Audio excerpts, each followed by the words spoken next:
Hello, and welcome to the Revelry Gaming Podcast. I'm Danny. I'm Daniel. And we're back for sort of episode 13. Episode 13.5. Yeah, that's what I was thinking. Yes. If you hadn't noticed already, we fucked up episode 13. Our audio ended up completely screwed. It was all distorted. I fucked with a setting I shouldn't have fucked with, and Now it's gone. Now it's gone forever. Forever. So we're re-recording this episode. It's going to be a little bit different. We're going to kind of skip over our topic of the week. You kind of run through the news stories real quick just so we don't actually miss a week. Yeah, because there was some pretty important shit that went down. We made it 12 weeks without a fuck up, so I think we did pretty goddamn good. I think that's better than most things I've listened to. Oh, yeah. Yeah, about 3 months with really no technical hiccups. So, but here we are recording, so we don't miss an episode. It's just a little late, so... A little late, a little short. Yeah. Last one would have been like almost 2 hours long. Yeah, that too. So, it was like an hour 45. That's why it was so shitty too. Oh, fuck. Yeah. But, okay. That being said, what have you been playing, Daniel? What have I been playing? I played... What did I play? Fortnite? Did I play that? Did we cover that? Yeah. Was that this week? Yeah, I think that was this week. Yeah. Right? Did I played it? Mm-hmm. And not for me. No. No, not for me. Not my kind of game. I mean, granted, it starts fast if you die, but it's not like one life, then you die, you start a new match. I don't like it. Yeah, just not for you. Yeah, just not for me. Not my kind of game. Might be better with friends, but I don't know. And then I played a little bit more Destiny. Just got in there. Got angry that fucking shit's so fucking stupid. So I stopped playing that, and then I've just been playing the hell out of Shadows of War. Yeah. I fucking love that game. Yeah. Now, if you had to guess, I know the game doesn't, as far as we know, it doesn't track your progress in hours or whatever. I haven't looked. I'm sure there's almost always a way to check that. Right? I haven't looked, to be honest. I haven't even looked. What would you guess, though? Like 30 hours at this point? Yeah, it's got to be around there. Yeah, because you've been playing the shit out of it. Yeah, I've been playing the shit out of it and then just wandering around, just killing orcs, recruiting orcs, hunting trophies when I see it. Like, I'll look into the trophy list every once in a while and be like, oh, I could do that, and go try to seek out that trophy. Yeah. You think you're going to platinum it? I'm going to try. I know there's one on there that's a multiplayer trophy. I think it's like reach the level of captain in online, like, battles or some shit like that. Oh, okay. They have ranks in that? I didn't know that. Yeah. You can level up and you unlock, loot boxes.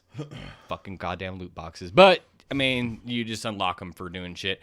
And it seems like it doesn't affect the game of whoever you're playing against. Right, It just kind of takes their instance of their, like, fortress, and then you go in there and fight the captains that they have assigned to that fortress, and it doesn't really affect them. They get stuff if they win. Like, if you go in there and their fortress ends up beating you and kills you, and then you just exit out of the instance, I think, and then they get... like a little bit of gold or something. I looked in there. It does track it, like as you're going, and it showed. Like, I went and did the first. I've only done, I think, one, and I went and fought somebody's fortress. I kicked the shit out of it. Nice. And then I checked again the next day, and it kind of shows like who's fought my fortress, and like the wins and losses, and it has like who won, and like had a little bit of a reward or payout for me. Oh, gotcha. I think that kind of goes to your progress, too. So I think you just have to build that up till you reach rank of captain. How long that takes, I don't know. So I guess I'll just... I hear it's fun, though, to infiltrate fun. those fortresses. Oh, yeah, it's a lot of fun. Yeah, it's a cool way to go in there. Like, after you beat a line, you can go fight somebody else's fortress, because then you get to, take in your orcs and, send them in. You assign them as... You assign your, like, captains as... I don't remember what they call it, like raid leaders or some shit like that. And then they have kind of like your skill tree. You have the skill, which would be your captain, and then there's 3 unlocks you can do. Like one will give you, mounted Karagor guys or armored Karagor riders, and they can ride in with, that war chief. Or you can have like, I don't remember, like crazy savages that have like napalm fucking, grenades or whatever, they run and blow themselves up and shit. Hell yeah. Just different little like perks, guys, or like siege weapons, that'll attack a specific unit of the fortress, like the crossbowmen. Or you can have them attack other siege units if the fortress is defended by siege units. Nice. So it's pretty in depth. Sounds it's like fairly in depth. I mean, it's pretty simplistic, but it's also like cool enough where it doesn't make a difference. yeah. And there's some variety Yeah. at least. It sounds like. But I like that. yeah, it's a ton of fun. Yeah. Like I said, I've only done one. I've only captured. I just beat the second fortress that I've gotten to. So you go through the prologue or Act 1, which is pretty much acts as like the prologue or epilogue. Yeah, prologue. Gotcha. It's the opening, right? Yeah. And Epilogue, prologue. Yeah. Yeah. Pretty sure. It's God prologue. damn it. Yeah. Those ones always confuse me. It's like when they call it opening and closing. I don't know. Yeah. But whatever. I digress. But yeah, I just got like this first area you get to in the actual like Act 2 is kind of like a tropical land, and that's where you first start recruiting your war chiefs and whatnot. And then that's the first fortress you can take over. Nice. And then after that, you can go to 2 different fortresses. I think each one has like story missions in them. And I went to the one that was like a snowy level. Oh. And then so I beat that one, so I can do online missions there because you can only do the like fortress online missions once you beat that area. I see. So I haven't done any there yet, but I can. And then it also opens up like the fighting pits where you can send in your guys to fight against like champions of Sauron. Jeez. And that can unlock, I think, defense upgrades for your fortress. Jesus, so when people dude. go in to try to battle your fortress, you can have upgrades on it. Yeah. But I haven't been able to beat one of those yet. Like I swear They're difficult or the guys that it pits you against, there's I think 3 or 4. I think there's 3 for each arena battle, like in each land. So there's an arena in each land, and then there's 3 battles. So we go to the first 2 were pretty easy. The third one, I beat it once, I swear, but I didn't give me the like option to unlock the upgrade or anything, or I just don't know where to unlock that upgrade. There's menus in there I haven't really checked out. As I've said before, I don't really like menus. So yeah. So finding this shit's kind of fucking pain in the ass for me because I just I get in there, get lost, and then get out and go kill more orcs instead. Fuck it, I'll figure it out later. Yeah, fuck it all. But maybe I might not be far enough in the game to do some of this shit too, because I'm pretty sure you can eventually like level up your guys. I just found the option where you can kind of train them, and then you can turn like a normal guy epic. But it seems like you can't do every guy. Like I don't know if you have to have like a certain level or something. Yeah. But usually you can click on him, give him a command order, and there's a training order in there, and you can go in there and you can pay and upgrade, and it'll upgrade them to epic status. And then there's another one, and I don't know how to unlock those. Like I said, I might not be far enough in the game to get some of those options yet. Gotcha. Because I don't think it's really covered any of it yet. Yeah. And usually it tells you like as soon as a new option becomes available, it has a little like mission. What the hell was that? Breaking in. One of the cats fucking around out there, I think. But yeah, so far I'm still loving it. I got, there's I know it's not as deep as you think it is, but the way it's like set up, it seems really deep. The Nemesis system, because it's all like kind of random generated, but it's pulling from a database somewhere. So sometimes the orcs do look kind of familiar. Like I think I fought an orc in somebody else's land that I might have seen in my land just because they're randomly generated. Oh, okay. I gotcha. But I mean, there's enough variety where like they're all fucking unique looking. Oh yeah, for sure. In a ton, One guy chased me. I went back to the first area after I beat the second fortress. I went back to the first area to see what's cracking over there and try to beat that last arena mission. So I was fucking around in there, and one of the arena guys was like level 35, so I couldn't recruit him because he's above my level. But usually if your guy loses, that dude will stay in the arena. It's like when you come back out of the mission and the mission ends, he's still in the arena wandering around. So you can run over there real quick and fight him and try to recruit him and dominate him onto your team. So I did that, but he was too high level, so I had to shame him, drop his level. Then he was on a mission, a Karagor hunt after that, so I ran over there. He succeeded on the Karagor hunt, so he gained a level. So I had to shame him again, and when I shamed him that time, he went deranged. So he fucking lost his mind. So I was like, well, fuck, fuck that guy. And I was like, I'm just going to go do a story mission. So I went and did a story mission where you fight a Balrog, the Shadow and Flame guy from Fellowship of the Ring. The one that shall not pass. Yeah, exactly. Yeah, that fucking guy. Yeah, he was pretty cool. And I still have to fight him. I didn't obviously beat him in the first, encounter because that's just not how the story goes.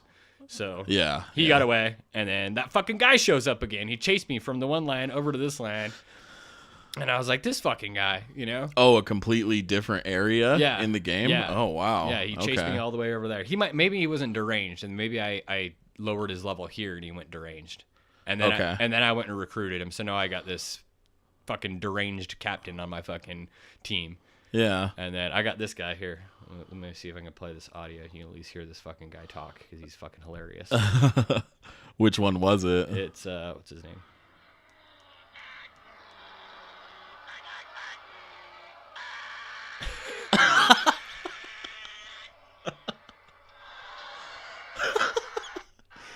If you can send me that video, I can try to get the audio to play in the part of the. We'll try because that's hilarious. Yeah. I watched that this morning after you sent it to me, but yeah, he's just speaking gibberish. Fucking. His face is funny too. You put the video in there; it's pretty fucking funny. Yeah. Because I recruited him and he kind of like made a couple of those noises, and I was like, "What the fuck was that?" But then I like never really went back to him or tried to find him, because he's like in my captains, and like I just never really thought about it. And then when I went to go battle, that's the fortress battle on the second area I went to, and I picked my captains, and he was one of the captains I picked. And when it shows the opening like cutscene for the battle, it kind of shows your captains, and they like have something to say, and that's what he says. He's just. I was like, what the fuck is this, dude? This fucking guy's out of his mind. Oh man, yeah, that's hilarious, dude. Yeah. But yeah, the Nemesis system is pretty crazy. Yeah, like that's why I asked if it was following you from a completely different part. It was. Yeah, that guy came. The one guy that chased me down, he was in the tropical area, and now I'm in like almost like a Mount Doom kind of area where it's all lava and fucking shit like that. That's one thing I have heard is that the areas are vastly different from one another. So it's fun to go from area to area instead of like, oh, this is new, but from it like all a brown looks the land same. to a little bit greener of a land, like it was in the first game. Yeah, it's like a real brown area to like a little bit more of a green area, but it still was kind of shitty looking. Yeah, not really much of a difference. This one, they're vastly different. The first area you get to after the prologue part is tropical. Cool. Like fucking straight up palm trees and shit. That's crazy. And then the next area you go to is like, or that I went to is like frozen mountaintops, like ice or like winter time. Right. And now I'm in like a fucking lava volcanic area. Mm-hmm. But sounds cool, man. Yeah. Sounds cool. What about you? Well, I beat The Evil Within 2. Nice. So you beat that in between recording the last episode 13. Yep. Nice. Yeah, one of the, I think Thursday night I beat it. I played it for like 7 hours straight. Nice. I was like, yeah, I'm going to beat this. So I will say that if it wasn't for Horizon, then this would be my game of the year. Damn. For sure. High praise, huh? Yeah, man. It's fantastic. Like the character development and the world building is way better than the first game. Way, way better. So in the first game, you're in a mental hospital. Right. And I think like they probably could have done a better job at, building that world a little bit. And even though they did, like, you got a pretty good sense of where you were and what was going on. Who the characters were. Yeah. But less so the protagonist. His name's Sebastian. He's the alcoholic detective you play as. And in this game... You're an alcoholic detective? Yeah. Fuck, I need to play this game. Yeah, I love dude, alcoholics. I'm telling you. It's a bit of a trope, right? Like the fucking guy Max Payne. Well, I guess he popped pills, but I think he's an alcoholic as well. Yeah. I mean, it's all He's definitely an alcoholic in the third one. Yeah. I never played the third one. The third one was pretty good. Okay. He has some fucking funny lines. Yeah. But so his character is fleshed out way more than this, and I won't really spoil anything because I do want you to play these games. I think you'd really appreciate them, but he gets fleshed out much better. He has more depth to him as a character as well, which is weird because every review I've read or watched says that he's still the same boring, stagnant character, and I just don't see it. I think he's like a completely good character, especially by the ending. Like he overcomes some of the problems he has, and he's just a great character. So, and the story's really good. Yeah, world building is great, and it's scary as fuck. As much as you'll allow yourself to be afraid. Like I don't get scared very easily by movies or even games, but like if you just kind of allow yourself to be, immersed. Yeah. That fucking hot button word. But if you just allow yourself to be, then yeah, it's crazy. There's crazy shit that goes on in that game. Hell yeah. Yeah. So. Anything else? Started South Park. Oh yeah. But start that. Yeah, I got like through the little tutorial area, and it's different from the first game. It's like the first game was like a turn-based combat system, right? And this one, it's still turn-based, but they add like a grid system. Oh, okay. So sort of like, I guess kind of like XCOM. Or Disgaea. Yeah, but much simpler. Okay. They're just, it's pretty much a rectangular, there aren't objects to move behind and take cover and all this shit, but it's just so you can position yourself to use certain moves. Oh, okay. Because they'll hit certain blocks in front of you, or like behind certain you. attacks will only be, some I think will probably be behind you. But yeah, it looks great. I'm pretty sure it runs at 60 FPS too. I would imagine. But, Yeah. I mean, I don't even think the cartoon runs at 60 frames No, per second. no. Well, because they have cutscenes in the game where it's just- pretty much like the show. Yeah, I was going to say, it probably looks exactly like the TV shows. Yeah. I've heard. Yeah, it does. So then when you're playing the game, like it looks just like the show too, but it's sped up a little bit, or not sped up, but higher frame rate. So I'd say that's impressive, but it's a cartoon. Yeah. So, but that's a nice little thing. So yeah, I don't know. I haven't played enough of it. I'll probably play more this weekend. You going to play more of that? You going to go back to Shadows of War? I don't know. I want to give like South Park a little more of a chance, because like I said, it was like 20 minutes in the little tutorial area. Right. So I'm going to play it maybe an hour or two more and then decide which one I'm going to go back to. But probably Shadow of You War. got less than 7 days before Wolfenstein 2 comes out. I know. Fuck yeah, no more Nazis. No more Nazis. Going to be doing one thing and one thing only. Killing Nazis. Killing Nazis. Can't wait for that fucking game. Me either. Okay. Well, are we ready to move into this news? Yeah, let's get through this shit. All right. Some big stuff. We got 8 stories on the list today for this week. Nothing really changed from Wednesday, as far as I understand. I didn't really hear about anything not else. much. So, all right. Number 1. EA has shut down Visceral Games. The studio had been creating an original Star Wars game since 2013 and was described as a story-based linear action-adventure game, which will now be developed by other EA Worldwide studios led by EA Vancouver. Executive Vice President of EA Patrick Soderlund said, quote, "Throughout the development process, we have been testing the game concept with players, listening to the feedback about what and how they want to play, and closely tracking fundamental shifts in the marketplace," end quote. He continues, quote, "It has become clear that to deliver an experience that players will want to come back to and enjoy for a long time to come, we needed to pivot the design. We will maintain the stunning visuals, authenticity in Star Wars universe, and focus on bringing a Star Wars story to life. Importantly, we are shifting the game to be a broader experience that allows for more variety in player agency, leaning into the capabilities of our Frostbite engine and reimagining central elements of the game to give players a Star Wars adventure of greater depth and breadth to explore." End quote. That was a mouthful, but there's a lot to unpack there. Yeah. The game, which had a release window of late 2019, is now delayed even further, and no dates have been given for release. Fuck me. I was really looking forward to this game. Yeah. So fucking bummed about this. There was a kind of an update. Todd Stashwick, who was co-writing the game with Amy Hennig from Naughty Dog fame. His tweets or whatever it was. He said the game was beautiful, fun, and funny, is what he said about the game they were trying to make. It sounded like they were trying to do an Uncharted kind of style adventure action game in the Star Wars universe. And then I also heard, I haven't been able to find any of the story, but I heard it on another podcast or article or something that I think it was the guy that originally broke this story. I think he was from Kotaku or Polygon. I don't have his name. I should have found that. But I think he said that the game was actually kind of in trouble. You know, it's been under development for 3.5 years, and it sounds like they didn't really have anything solid to show for it, which would make sense.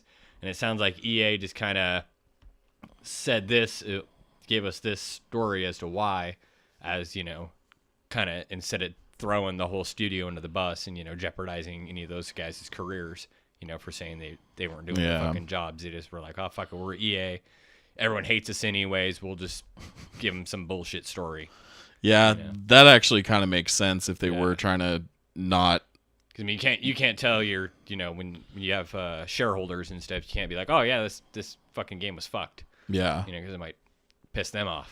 Saying that all their money was wasted, instead they just want to refocus it. Yeah. Which is probably also the case too. I mean, it'll probably come back and be some sort of Destiny-esque fucking money grab or something, but hopefully not. Yeah. Well, that makes sense the way you describe that. Like if the game was in trouble. Yeah. Like certain kind of save face, a way to save face and not just throw everybody under the bus. Yeah. Not fuck their careers over. Like, oh, they couldn't hit any of our milestones. It sounds like they're talking with Amy Hennig on what her next movie is going to be. Mm-hmm. I thought they just let her go, but it sounds like they're still going to try to find something. Yeah, for her to do. That's another thing for those of you that don't know. Amy Hennig led this studio, and wrote all the Uncharted games. Yeah, so she knows how to write. Yeah, and then the other guy has pretty good body of work too. What was his name again? Todd Stashwick. Yeah, and he was like a TV writer. Yeah, he wrote. I don't know what TV shows he wrote, but something for the Sci-Fi Channel. 12 Monkeys. 12 Monkeys. Is that a sci-fi show? Yeah. It was a movie, and then they made it a sci-fi show. Gotcha. So yeah, that aside, like that's a little different than what our gut reaction to this was, which was what you were leading into. Is this sounds like they're gonna make it into this fucking Star Wars Destiny. Yeah, like what was it? Game as a service. Game as a service. Yeah. Type game. Yeah. You can keep spending money in it. Yeah, and keep you have to Destiny, go back to it. Yeah, Destiny or something along those lines. Yeah, which I mean, if they want to make a game like that, then cool. But why does it have to be every game? This was our gut reaction. Anyway. I was really excited for just a Star Wars single player story game. Yeah, story based linear action adventure game. Like that sounds great, but it seems like there's almost a stigma to linear these days. Like, everything has to be open world now. Yeah. No, it doesn't. Fuck, right? No, it doesn't at all. It's way too much time, man. Sometimes I just want a game where I can I can beat this in 12 hours. Yeah. That's one big reason I really enjoyed. I'll still pay $60 for that. I don't care. Yeah, dude. Oh, hell yeah. Yeah, the cinematic experiences are still they're still important. Hellblade, Senua's Sacrifice, you could beat in a few hours, and I paid $30 for that. Oh, yeah. And I'd pay for it again, too. Yeah. And it just goes to show, too, it was critically accepted. Yeah.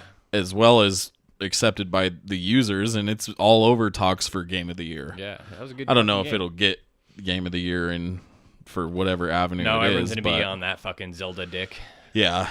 The Mario dick, because that game's still coming out, too. Yeah. Or the Horizon dick. No, I'm all about the Horizon I'm on dick. that dick. Yeah, I'm on that dick, for sure. We get DLC starting early next month. Yeah, November 7th. November 7th? Is that when it is? Yep. Hell yeah. Unless I'm wrong, but I'm never wrong. I think that's right, because I think Friday is the 3rd, so I think Tuesday would be the 7th, right? Mm-hmm. Yeah, so that's exciting. But anyway, yeah, this is disappointing. I think this game was going to be really good. But yeah, it could have been a mixture of both. Like they were either saying, well, we really want to get in this market of games as services because they're making a shit ton of money. Oh, yeah. With all these microtransactions and loot boxes, even when it is cosmetic shit. Yeah, people are still big buying money. It. Yep. $3.6 billion from Activision. Yep. Up last year. Up from 1.6, I believe, so almost double. Yeah, that's insane. You motherfuckers are spending way too much money. Granted, it was Activision Blizzard, but I think I read it was a lot of it was Call of Duty. Yeah. What the fuck are they buying in Call of Duty where it's that fucking much money? Yeah, dude. Well, they have supply crates now or something in Call of Duty, and I haven't played a Call of Duty. Yeah, I think it's gun skins and player skins or some shit. Yeah, yeah. Ooh, I got a sick bandana for my guy, man. Yeah. Fucking dope. All right.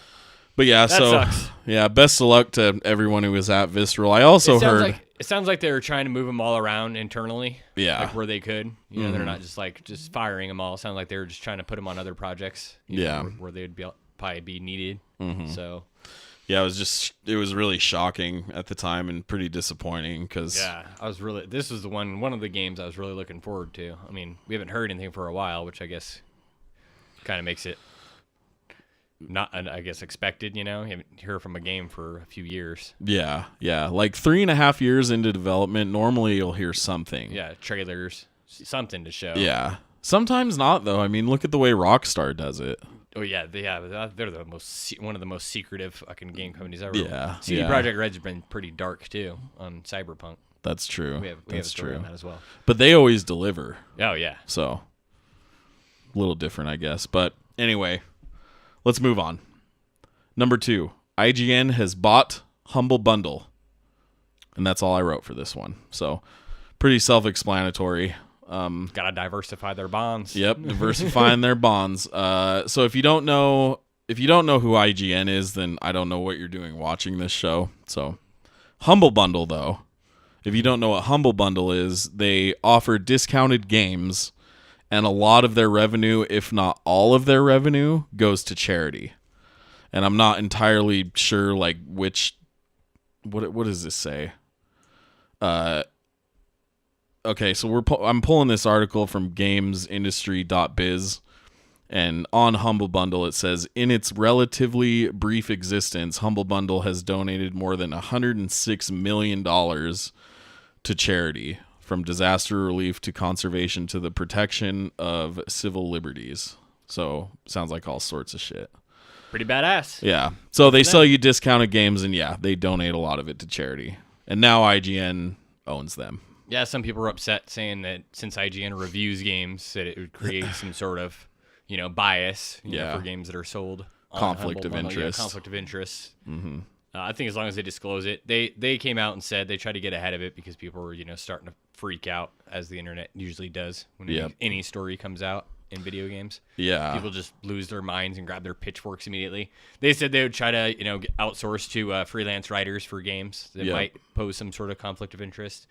Or if that's not possible, they can't get a freelancer to do it, and they have to have it done internally, then they'll just, note it on the review that, hey, we have this game for sale on our Humble Bundle. Humble Bundle. I can't do it, dude. Handle Bumble. Yeah, I can't do it. Yeah. It is a little bit of a tongue twister. Yeah, fuck that word. Fuck both those words. But yeah, so they said they would just note it. Yeah. Let people know. As long as they do that, I don't see a problem. Yeah. I don't see a problem with it either. I think this is probably a smart move on IGN because they're just doing other things. Yeah, they got a lot going on. Yeah, they can't just be a website with stories anymore. Yeah. Like, they're all over the place, and that's what they want to be doing. Yeah, they're on. Yeah, they got Twitch. They got their Snapchat. They're doing everything. Yeah, they're Snapchat everywhere. Is what's really crazy to me. Everybody has a Snapchat. Yeah, man. like corporations have a Snapchat. It's fucking weird. Yeah, and I'm not that old. Like, I understand why it's there, but it's just crazy to me that it's. I don't. Consumed. I'm old. You fucking weirdo kids. You and your Snapchats. Yeah, fucking Snapchat. Fucking pictures that just destroy themselves after you view it. Yeah. There was an update to this story, actually, too. Was there? Yeah, and it's on Polygon. I don't know how new it is, because we're delayed this week once again, but it says here, a representative for Humble Bundle provided Polygon with the following statement from Mitch Galbraith? Executive Vice President and General Manager of IGN. Oh, okay. Mitch, over there. Says, quote, editorial integrity is something we take very seriously at IGN, and I am confident that we will strike the right balance when it comes to our coverage of Humble Bundle and the games they sell. Our readers and customers have always come first, and that won't change. So, kind of a PR spiel, but, I mean, what else is there to say? Yeah. Like, I think what a lot of people were pissed about with this is they, for some reason, thought that, like, this avenue that was once giving money to charity, IGN is now going to take a cut of that. But I don't think they're that stupid. No. Like, they would get reamed for that. Yeah. I think they'll maybe they're worried it's going to increase the prices of the bundles. Yeah. I mean, I doubt it. Usually, most of the games they offer on their older games anyways. Yeah, like year or 2, 3-year-old AAA games that are all good, but it's not like brand new games. Or an entire series, like all the BioShock games for pay what you want, $4. Yeah. So the internet's just silly. Yep. And this, like, I don't know, I think this brought to light too how, like, how seriously people take IGN, like especially for reviews, you know.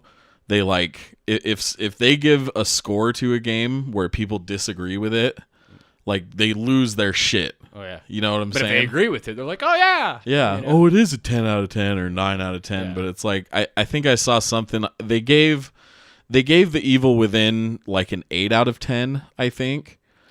8 or 8.5, I think. Something like that, yeah. And so I watched it and I was like, "Oh, okay. I don't agree. I think it's a 9.5 out of 10 personally."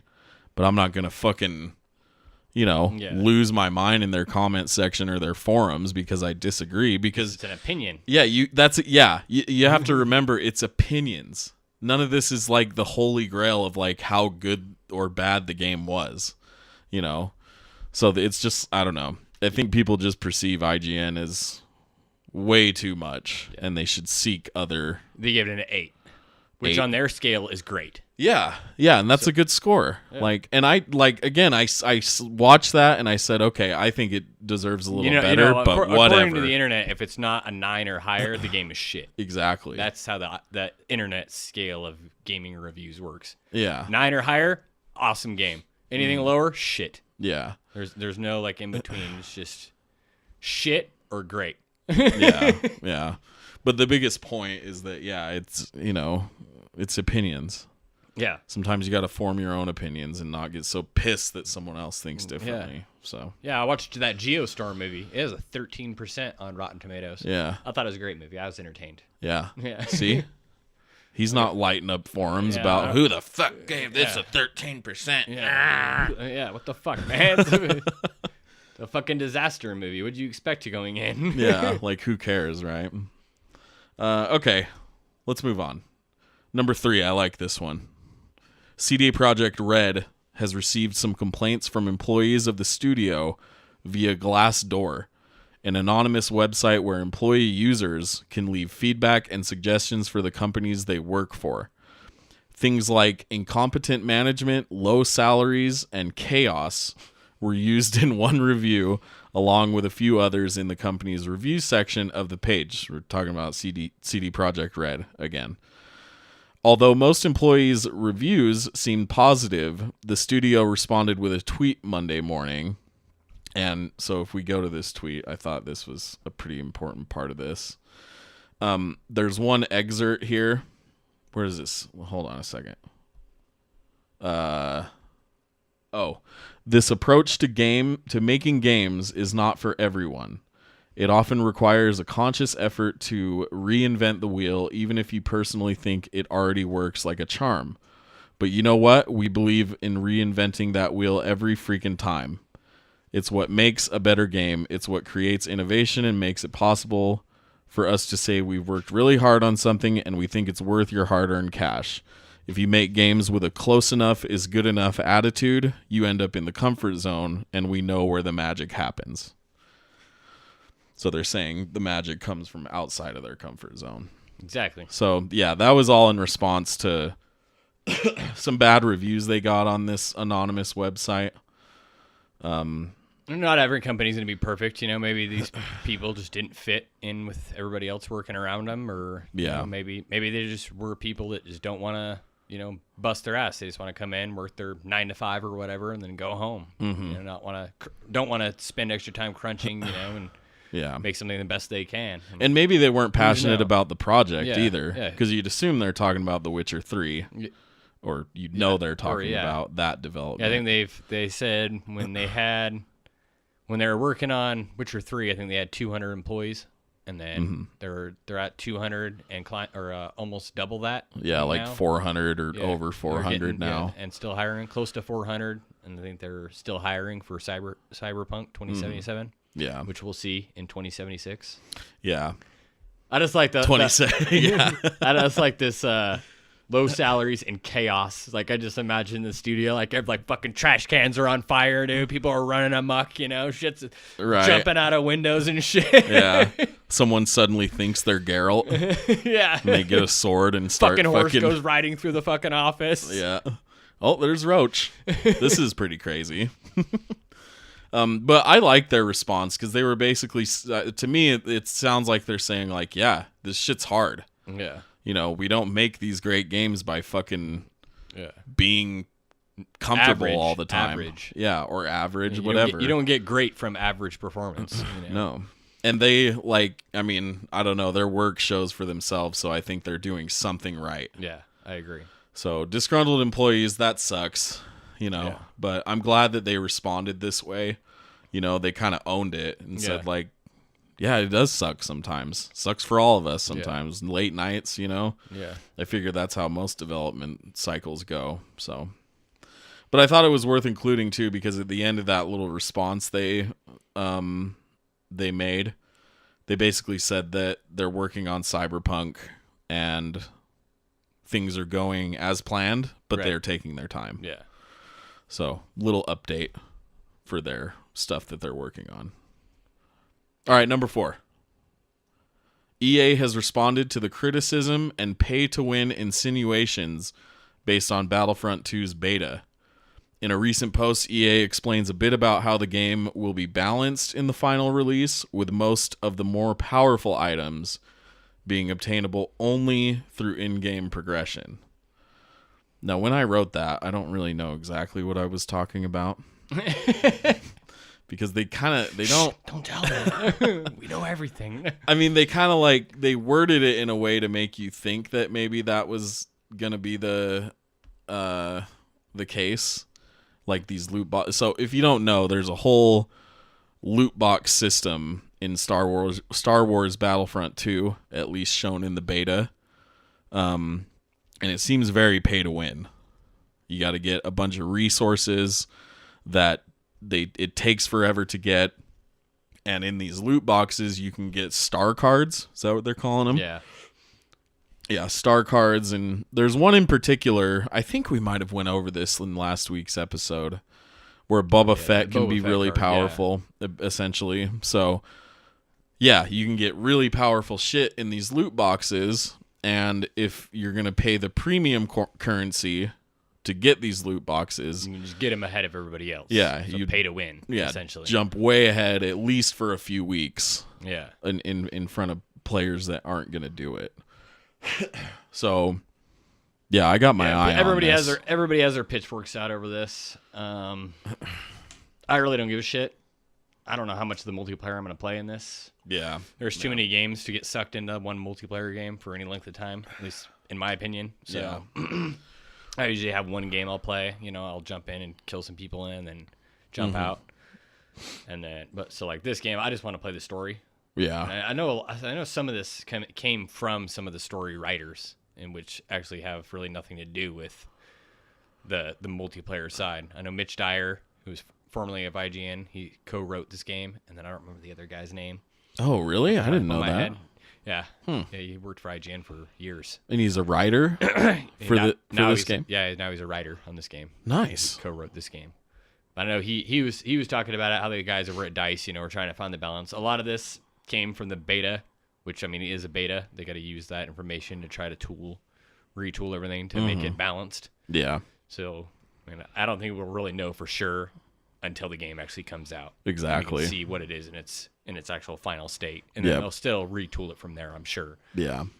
But hopefully at they're launch, giving everybody the DLC. I think all DLC for this game for free. Any maps and, you know, new heroes, I think, are all going to be free. Mm-hmm. So I mean, they kind of gotta get extra money from somewhere, and I think all the free DLCs are pretty good.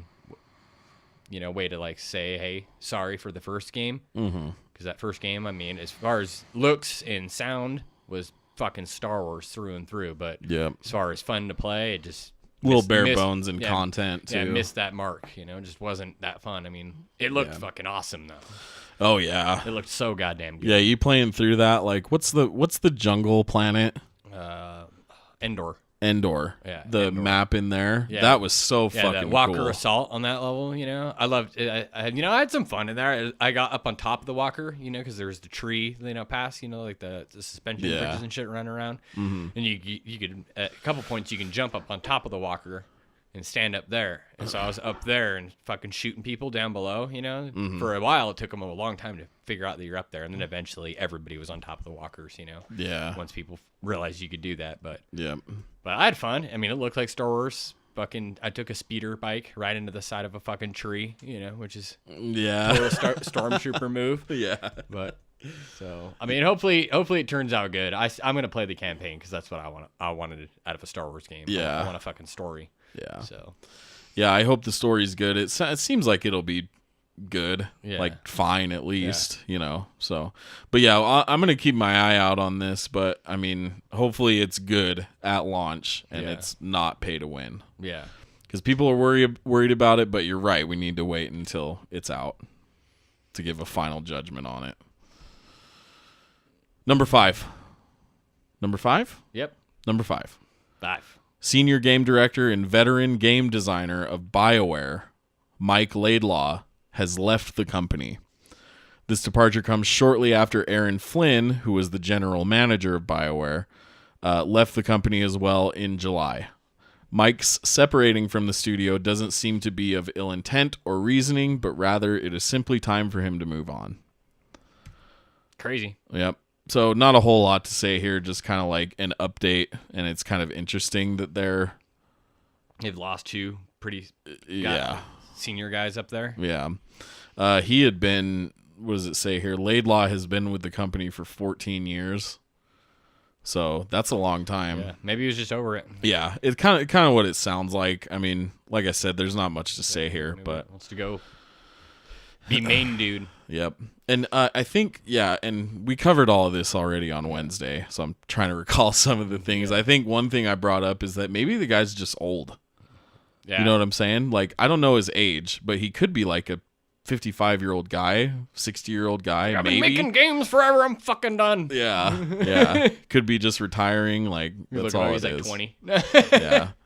But just important, I think, to track the changes that happen in these studios. Yeah. So, yeah. Number 6. Titanfall developer Respawn Entertainment has announced and teased a VR game they're working on for the Oculus Rift. Not many details are known, only that it will not be Star Wars or Titanfall related, but will be some sort of shooter. In a recent blog post, director Peter Hirschman said, quote, "There are so many cool parts to making a game in VR, but perhaps the most intense one is emotion. While you know you're wearing a headset, your brain processes VR on an emotional level. Though you're in a simulation, you feel like you're there. It's all kinds of awesome." So this is cool, and I've already explained this to you. Yeah, this is really cool. Yeah. We got to cover this. So there's a little bit of something that happened to me while I was writing this bit out for this story. And it came from a blog post, or just a post from Respawn. And whenever I write a story out and there's a quote, I just copy paste from the browser, right, into Microsoft Word. So I did that, and in the bit here where it says where it says you feel like you're there, on the word feel, there was a hyperlink, and I was like, oh, what the fuck is this? So I went back to the browser and noticed if I hovered over that word, feel, Right. there was a link there, but you just couldn't see it. Yeah, it was it doesn't have it underlined or anything, but if you actually hover over it, gives you the little finger saying, hey, this is a hyperlink. You click on this. So I opened it, and if you open it, it's just an MP3 file, and it opens up in your browser, and you can play it. And it's just a bunch of beeping. So my first assumption was like, oh, what the hell? Yeah, that's the sound. Yeah.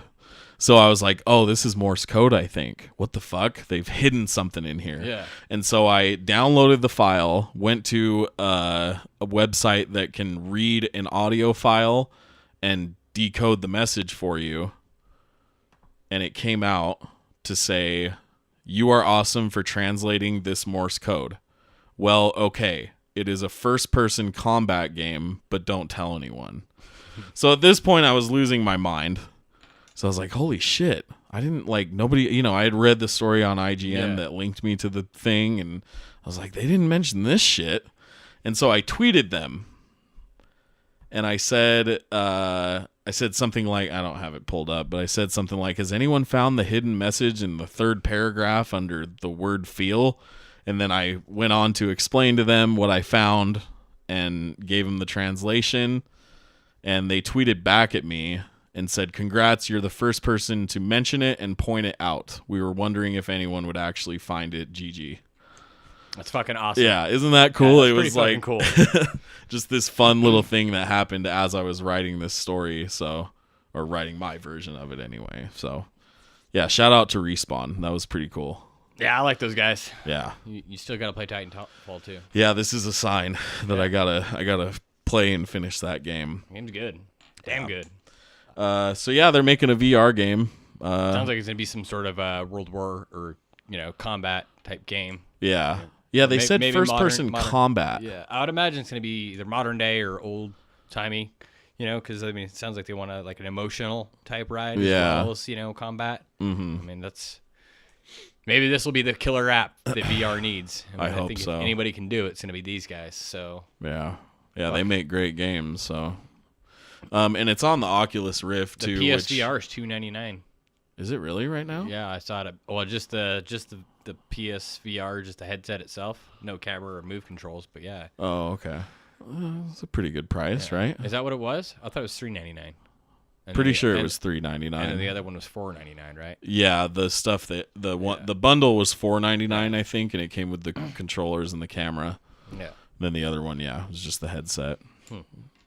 But yeah, it's on the Rift, which, as far as I know, is the most powerful one. I think the Vive is actually the best. Oh, is it? Yeah, the Vive. Oh, okay. But I mean, you need to get dedicated room because it has corner sensors and shit, so you can use the whole room. You can walk around. I mean, you got wires attached to your fucking head, so I don't know how safe it is to walk around. Yeah, no kidding. You fucking rip your whole shit down. Yep. So yeah, looking forward to that. No release date or anything, but we'll keep an eye out. Yeah, I wonder if that's just a side project they're working on, if they're actually working on another game as well, or yeah, I don't know. Or if their entire studio is working on that. I don't know. That'd be pretty fucking crazy if their entire studio is working on that. Right? Yeah. More to the point that hopefully it's a killer app that VR needs. That's pretty cool though. Yep. Nobody else saw that. No, dude, I was so IGN. surprised. Yeah. Yeah. I was gonna say, I'm the guy that can find all this shit. Yeah. All right, number 7. Studio MDHR has announced that their new game Cuphead has gone platinum, selling more than 1 million copies worldwide. In a post from Chad and Jared Moldenhauer, the studio's art director and lead game designer respectively, also the co-founder and co-founder, they're brothers, said, quote, "We have worked tirelessly over the past few years to deliver a game that remained true to our vision, and we are both humbled and excited that so many people from around the world are playing Cuphead. It truly makes it all worth it." So congrats to those guys. A little side note, too. Studio MDHR.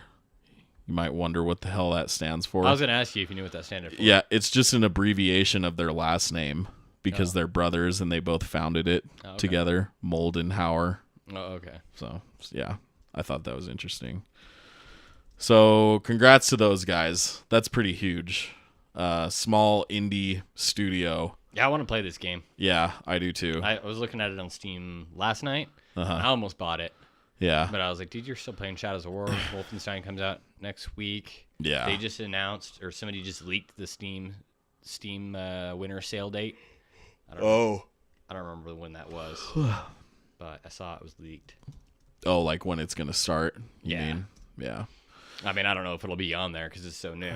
Yeah. But, I mean, maybe it will be like 10% off. Mm-hmm. Yeah, even if it's, 10% off and a couple bucks off. I just got too many fucking games. You're not going to play this right now. Yeah, But I do want to play it. I've done the same thing. I'm like, I should just buy it now. Like, I want to support these guys. And I probably will. Yeah. Because, fuck, dude, this game looks awesome. Yeah, it's so fucking stylish. Yeah, fucking and it's crazy all ass. hand-drawn as well, which is fucking insane. People wonder why the game took so fucking long. Yeah. That's why. Oh, Fuck, yeah. dude. Probably took forever to draw that shit. Yeah.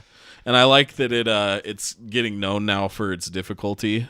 Oh, yeah. Which is cool. It's supposed to be super fucking hard. Yeah. And it has local co-op. So I was thinking about grabbing it. My brother usually comes up for Thanksgiving. I figured me and him could play this on my computer. Yeah. Does he like the platform type games? No, of but I'll old? make him play it anyways. Yeah. He might. We just play Contra and shit together, and it looks like there's a lot of like shooty.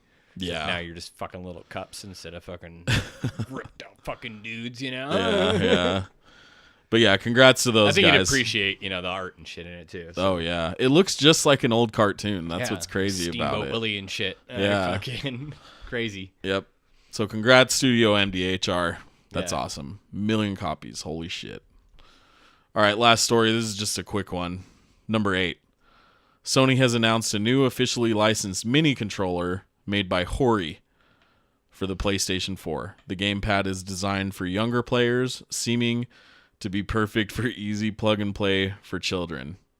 The controller is wired and roughly 40% smaller than the DualShock 4. Yeah, I ain't falling for that again. It'll release this holiday season for $29.99. Again, it's 40% smaller than the DualShock 4, so it's made for kids. Now, I wasn't going to fall into that again. Because originally I wrote, the controller is wired. With an included 10-foot cable. Yeah, obviously. No, it's wired, but you got to buy funny. it separately. That was still fucking funny. Have you seen this? There's a bunch of people talking about this, for small hands, one thing. So I went back. I keep going back to the Austin Powers quote. He's like, small hands. Or he's, what did he say? Something freaks him out. He's all, carnies, circus folk. Small hands, yeah. Nomads, Yeah, I forget the exact quote, but yeah, carnies have small hands or something like that. Yeah. But yeah. Yeah, it's a weird looking controller. It is weird. I'll put an image up. It looks almost like a SNES controller, but with like a DualShock layout on it. Yeah. It's kind of a strange controller. Yeah. I wonder if it's comfortable for kids. That's what I was wondering. Yeah. Because it looks...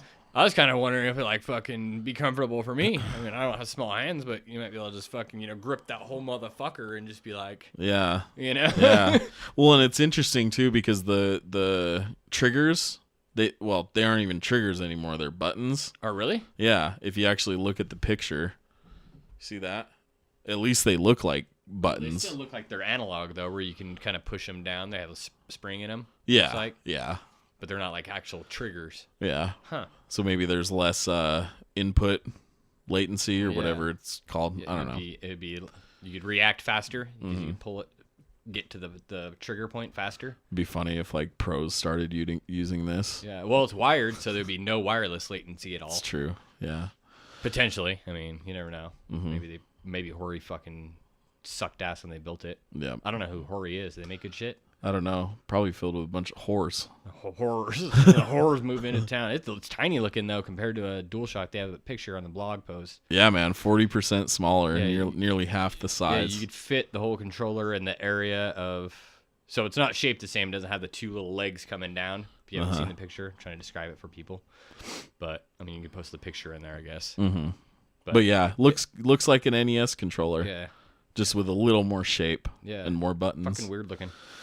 Yep, but I thought about all the people we know who play games and have little shit machines running around their house. Yeah. So you could even just give this to them and like plug it into underneath your fucking carpet or something. Yeah, just be like, yeah, you're playing. Yeah. While you play. Oh, you're so good. Oh, you're good fucking job. Pro, man. You killed all those guys. Little asshole kids. Little fucking dumb bastards. They don't know what the fuck's going on. All right, well, that's it for the news, and I think that's about it for the episode, right? Yeah. No topic this week. Sorry, guys. It's a Saturday. We got other stuff to do, but we wanted to put this out there. Yeah, be back. We'll be back next week with a actual episode. Yep. Maybe some more shit will go down in the meantime. Yeah. Yep. But till then, thanks for watching. Bye-bye.